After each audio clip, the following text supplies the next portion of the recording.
Hey everyone, how's it going? Alex Mendez here, or you can just call me Golden Boy, and I am here in San Diego, California with the Psionic Studios guys, and joining me right now is Corey Davis, the game director of Nosgoth. Corey, how you doing? Pretty good, how are you? I'm doing, I'm doing all right. I can't wait to get some Nosgoth. So actually, let me just ask you, what are people going to see here today? So this is our first look at gameplay footage, live gameplay footage, and we're going to see a lot of different things. We're going to see a new map, a bunch of different classes and abilities, some custom personal skins, premium skins, and maybe even some unreleased content for the beta. Ooh, all right, okay, cool. So we're going to be taking a look at a vast majority of things here with Nosgoth. It's going to be awesome. Can't wait. So we're actually going to take a look at the profiles and the armory as well, just the menu system of Nosgoth. So let's go ahead and take a look at that.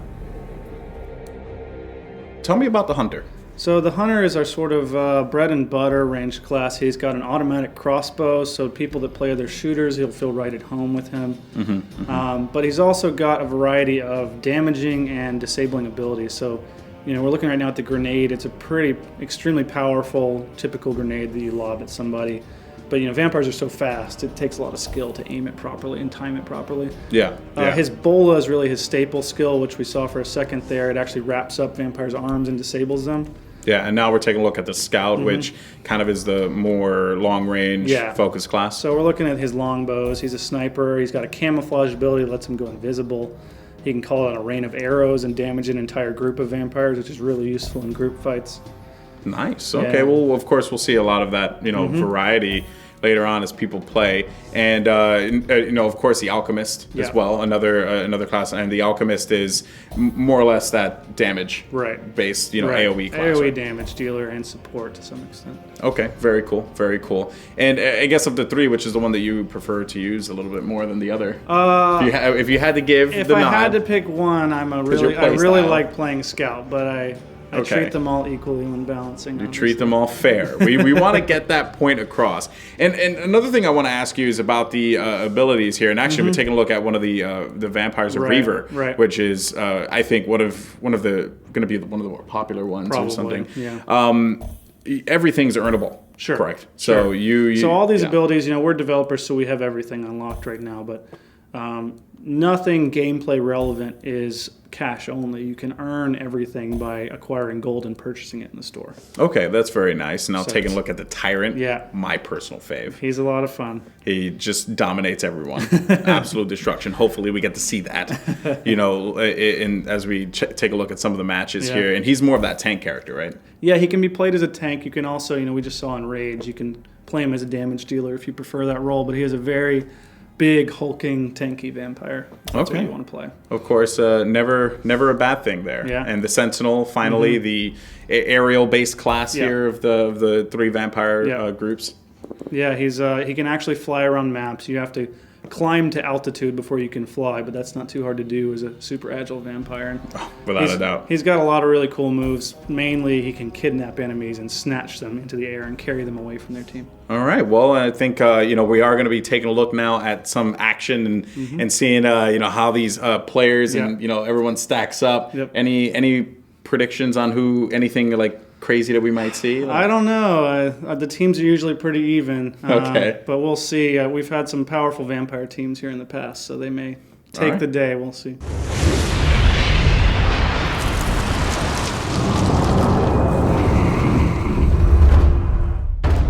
So we're loading into the Summerdam map. This is our newest map that we released to the alpha recently. It's the first time we're showing it publicly.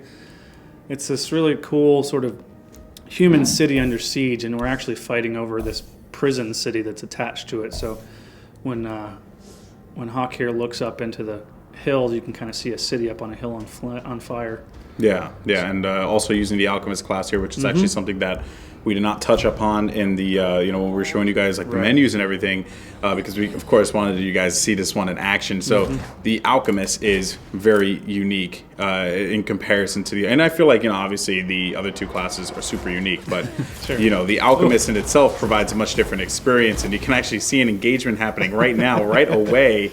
And that's not going to be good. Yeah. So the Alchemist, the cool thing she's got going is she not only has projectile weapons, so she's got this grenade launcher she's using. She just used her firewall, so she can basically conjure this nasty wall of flame that hurts vampires pretty badly. It's a good sort of positional deterrent. You can walk off an entryway or something like that. Yeah. So, and what are the alchemist's strengths though, right? Because you mentioned a firewall, but going up against a tyrant, that's not going good. For the melee kill.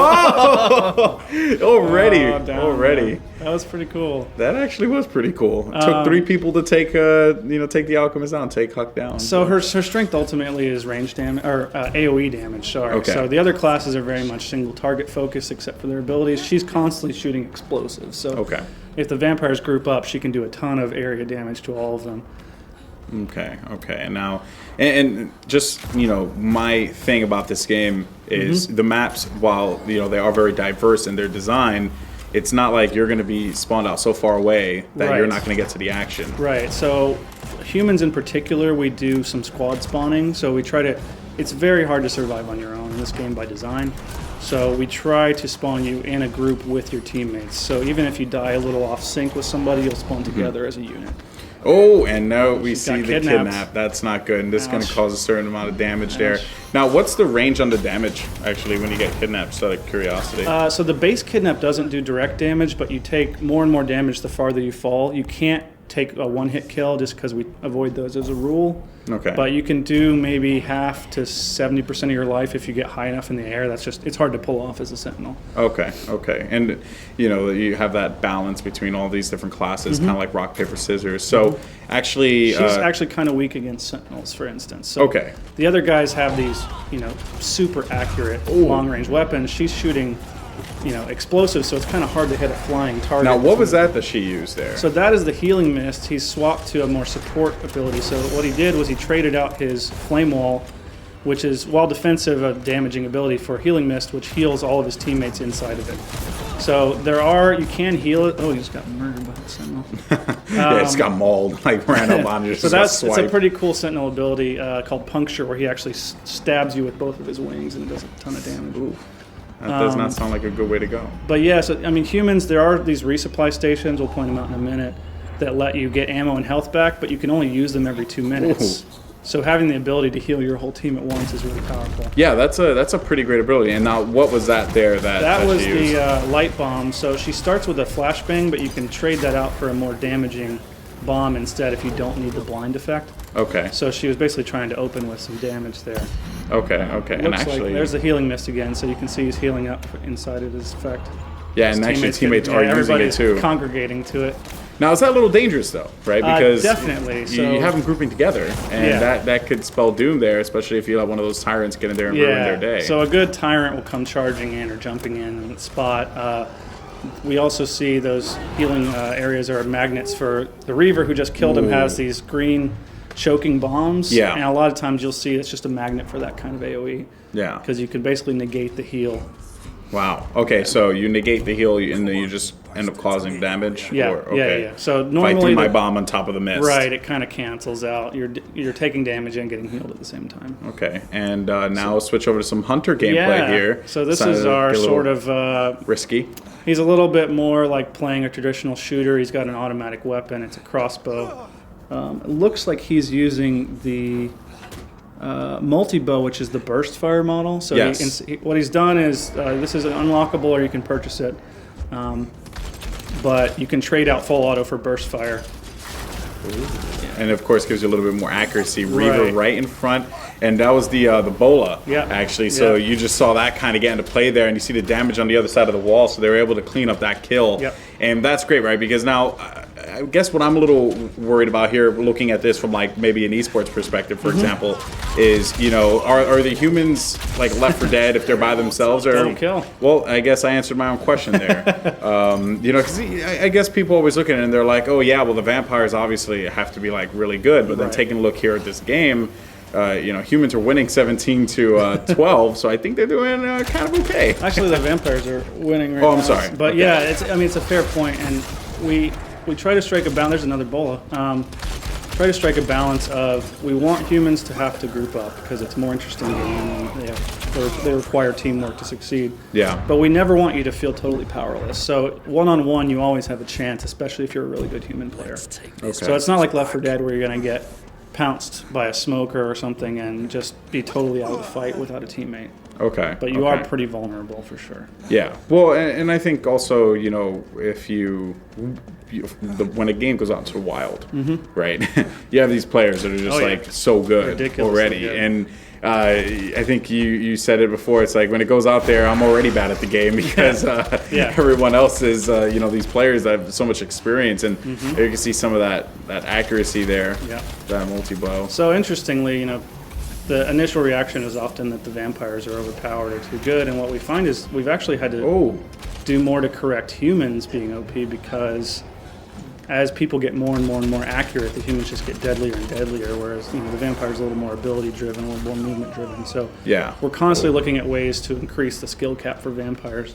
And while there are a lot of abilities for the humans for a single target, you know, I would say the vampires, they're more single target focused, but they are, when you use your abilities well, like you can really just take over, like a confrontation like we saw right there where the humans ended up just getting crushed. That's been a focus for us because, you know, they are a melee faction, but we find, you know, just spamming the melee button isn't super skillful. Like, it's your bread and butter, but, you know, the strength of a good vampire player should be proper timing and aiming of your abilities. So we put a lot of their power into those.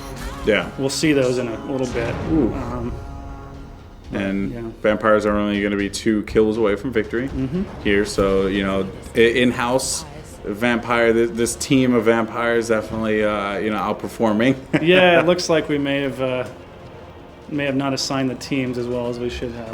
But we'll see how it goes when they trade sides, see if it's quite the same or not. That should be pretty fun there. So about 2 minutes and 40. So now you guys, there's a flamethrower. Yeah. That has been the bane of my existence in the alpha so much. He goodness. It there.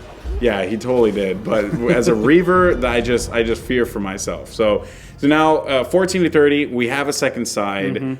I'm curious, what happens in the instance of a draw? Like, what have you planned? So if you draw in the one round, then you obviously have the second round to settle it because it's the cumulative score that wins. We're still discussing how we want to handle full round draws. Right now, we go towards the team that achieved the score first. Okay. So if you get to 30 kills, the round ends immediately, and you win that round. So we basically just treat whoever reached the score first that it ends on as the winner right now. Okay. But, you know, we're always looking at things. It'd be awesome to have like a sudden death sequence or something like that, but it's a little more challenging with 2 factions because it's like you have to play both in a sudden death. Yeah. Now we have Reaver gameplay here, and again, guys, this is like one of the first times that you're probably seeing this. So a lot of you are probably going wild in the chat, or you're, you know, really just digging it. Now the Reaver is, I wouldn't say you're more traditional because I don't think, you know, it's what I would expect most people when they log into the game to select because it's something that looks a little familiar. But the skills and abilities that the Reaver have are very unique. Well, why don't you like break that down a little bit? He's very much a skirmisher, sort of. You know, you can see our giant glowing tyrant there, who's more of the tank class. The Reaver is more of our skirmishing DPS. Triple kill. Yeah, Hawk just got a triple. So what he's focusing on, his core ability is the pounce. Basically, he can charge up and leap pretty far across the level. If you played the Hunter in Left 4 Dead, you'd probably be familiar with the idea of what the ability is. And Hawk's chosen Haste, which is a sort of a movement and attack speed buff. So when he gets into close range, he can pop that and just go to town with melee attacks. And the Q is which one again? The Q, he's using the poison grenade. So we treat them more as bombs than grenades because vampires using grenades is a little funky. But he's basically got this concoction that's poisonous to humans, and it's a great camping or turtle breaking ability because we don't want humans to just sit in the house and be invincible. Yeah. So Reavers and other classes have these things you can kind of chuck into doorways or rooftops and push people out of a camp spot. And I noticed also in my time playing, there are different variations to certain abilities, and you know, like for example, the bola, the dreaded bola. If you're a Reaver, you'll get hit with that quite a bit. But you have that time. He's propped up on there, so you have different kinds of abilities. Like I know one apparently like doesn't assist you as much with being Right. able to leap onto a victim. You have to aim it yourself manually, right? Yeah, so his core ability that you get when you start is called Pounce. We have a variation called Savage Pounce that does more damage, but it doesn't provide any aim assist. So you can see when he's charging it up, there's a little claw marker over people's heads. That means you have them locked on. Okay. And it basically will help you hit them. 9 times out of 10, you should Right. be able to hit them. Right, and the Savage Pounce basically lets you trade out, say, I'm really good, I'm going to forego all my aim assistance, but I'll get more damage. So it rewards skill shots, so if you line up the perfect pounce from way across the map, it does significantly more damage than the base pounce does. I can only imagine calling that action. He's going to go for it. Yeah. Oh my goodness, across the map. It's pretty... Oh, the guy just got kidnapped. That is just not cool at all. So, what he's going for here, he missed it. Man, that would have been disgusting. One of if the he coolest caught that. interactions is actually grabbing a guy out of the sky. We have a couple. So you highlights can of have that interaction, right? Yeah. That team comp We almost. don't between put the two. any limitations on that. We haven't seen that level of coordination in the alpha yet, but we assume eventually players are going to just do absurd things. Now, what was that ability that he just busted out with the when he turned blue? That was the. He switched to evasion, so that's what you start with as a Reaver. It's more of a defensive cooldown than haste, which he had on earlier. And evasion dodges all the bullets that are shot at you, and it will also break you out of any things like Bola. So it's very good for But you can't survival hit. purposes. But yeah, it turns off your attack. So the trade-off is you're basically invincible except to explosions, but you can't attack people. which alchemists have taken Right. full advantage of Right. when I fight them. And- Oh, exploded. Nothing they could do there. So Psionic's very own Eric with that kill. So the Reaver certainly is one of the more well, it is the faster of Yeah. the 3 that are currently out right now. Yeah. And oh wow, I did not know you could do that. Yeah, Okay, some so people use it as a movement ability. So it's got a cooldown of about 12 seconds. So if you think you're going to have time between when you use it before you engage, you could use it as a sort of traversal ability and then let it recharge before you actually fight. So if you think you're running and scaling buildings, you can actually just leap over everything. Yep. Which is pretty awesome. But it's obviously not as powerful as the Tyrant's Leap, for Right, example, because right. the Tyrant's Leap comes down and just crashes on everyone. Yeah, right? it doesn't It's like AoE. afford you nearly as much control with the aiming trajectory, things like that. Okay. And it seems like gets picked off He's again. going to switch it over to up. the Sentinel here, Okay. And what is he try going and to use? kidnap some of these alchemists. Dive bomb. All right. Yeah, so he's using the stock Sentinel loadout. You basically get kidnap, which we've seen from the other side. So, you can't fly from standing. You have to climb something and leap off of it to get the altitude, basically, to start flying. But once you're in flight, we don't put any restrictions on Yeah, it. and I actually pretty. Oh, there's I that just dive bomb. missed. The dive bomb, but that dive bomb's devastating though. Yeah. I've had it done to me quite a few times. I think I've, if anything, I've revealed that my ability in this game not that well. Oh man, and that was Eric going to be again. Eric again with another one of those. So decided, okay, dive He's bomb's not mixing going it to up work. a little bit. He's switching to takeoff, which is a little bit more survival oriented. And what takeoff lets you do is actually, like it says, take off straight into the air. Okay. So what it's great at is it's an escape. So if I'm taking a ton of damage, I get bored, whatever, he'll actually rocket off the ground and cause a shockwave that damages people nearby. And this should be a big kill. That's 600 damage right there. That's That pretty- hurts. So And he's going to chase, it looks like. and He he's can- actually. he may have been evaded. Yep, actually was evaded. He'll get I some think he ran height. to the right and he went to Yeah. the left. That's unfortunate. And so the skin actually that he's using is that a That's a premium skin right there. okay? Oh, okay. nice wing flap. So what that does is actually knock everyone in a everyone in a tried. line in front of you off their feet. So it's actually pretty powerful if you aim it right because it'll disrupt whatever the enemy team is doing. And it can hit multiple targets at Yeah, the same time. and they take fall damage. So if they're standing by a ledge and you wing flap them, they'll take quite a bit of damage falling to their wow. potentially death, but probably Okay.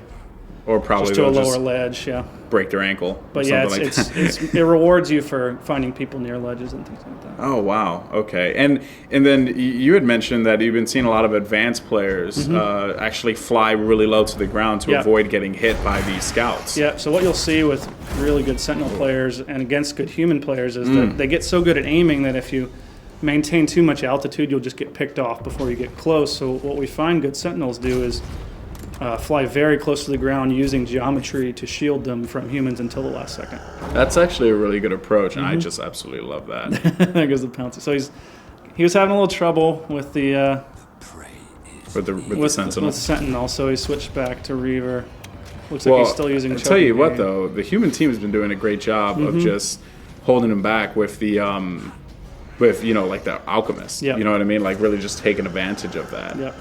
And there goes that aim assist right there. And but you can get broken out as you saw right there. So if you're getting shot, you are going to be taking some damage, and you're going to have to get away from that. Yeah, you can knock. So he's playing Reaver with Pounce. You can knock pouncing Reavers off of teammates. You see it happening. Now, does that happen with the Savage as well? Yeah, they both use that. Ooh. So most of your damage comes from impact, but you do incapacitate the target and deal damage over time to them, but that can be interrupted by teammates. Okay, and just had a reckless alchemist actually try and get in the fray there, but it ended up paying dearly. So he's evading right now. He can't take damage from bullets. Yeah, but an alchemist doesn't care about that. Right. An alchemist will just devastate you. He So, probably doesn't want to go in there. Luckily, he got away. Now, a Reaver generally will, so when you look at it, Pounce. that was a great pounce, by the way. So, a Reaver generally will not be the guy that's going to initiate. He's dead. That's a great ending screen. So 44 to 51. So the totals are added at the end. Yep. Right, and the winner is the first vampire team. I don't know. Well, I don't know. We should give them names. I don't know. Team 1 and Team 2. Okay. Well, you know what? If you want to be generic. Hawks team and Alex's team. Okay. Hawks team 1. It looks like. Okay. Hawks team 1. Woo! All right. Yeah. But yeah, so it certainly was awesome to see there, and of course, a little bit of varied gameplay as well, which never hurts, right? Yeah. And so we're gonna go and actually hop into a second game where we're gonna be showing off Siege, and that should be pretty fun. Yeah.